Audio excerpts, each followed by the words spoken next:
Tulsi Gabbard is a Fox News contributor who joins us now.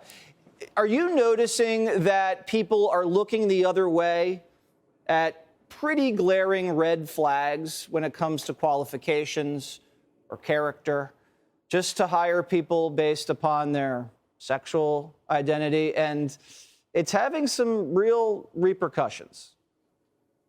It is, Jesse. You know, this is one of the unfortunate reasons why I left the Democratic Party, was this obsession with the externals, with the superficial, with the labels. And it's sad, you know, it goes against the very message that Dr. Martin Luther King had, that we would judge each other based on the content of our character rather than the color of our skin, rather than sexuality, rather than all of these other labels that are unfortunately used so often to divide us. And as a result, rather than treating each other with what we in Hawaii call aloha, with respect, seeing each other as children of God, that we are all equal and should be treated with respect as such, we have people who are hired or fired based on these superficial so-called identities. The negative consequence is you have people who are in positions of power, they get hired, but they're not necessarily qualified for the job.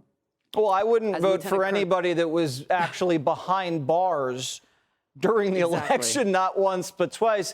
And I wouldn't actually hire anybody like Sammy, not because what he does in his personal life, because that's fine with me, but someone who broadcasts their sexual life so graphically all over the internet, that might make me think, you know what, maybe we shouldn't trust him with, I don't know, spent nuclear rods.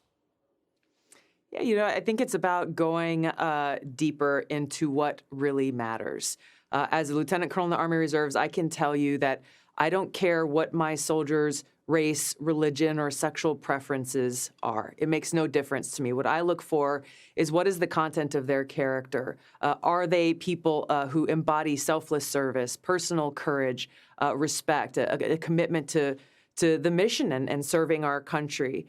The bigger consequence of all of this stuff we're seeing here, this identity politics and the Democratic Party's obsession with it, is our country is being divided. We are being torn apart. And what we are known as around the world, those values of excellence that we are known for around the world, frankly, are diminishing. Do you think we're ever going to see the surveillance footage of Sammy wheeling away the Vera Bradley bag in a full sprint from the airport? Or do you think they're going to suppress it like they tried to do the Pauly P. DUI footage?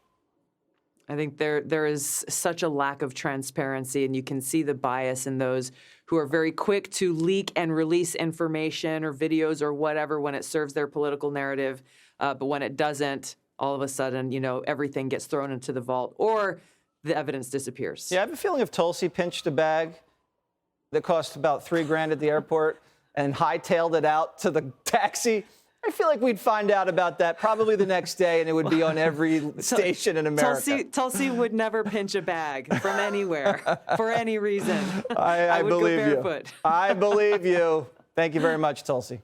Thanks, Jesse. Hey, Sean Hannity here. Hey, click here to subscribe to Fox News YouTube page and catch our hottest interviews and most compelling analysis. You will not get it anywhere else.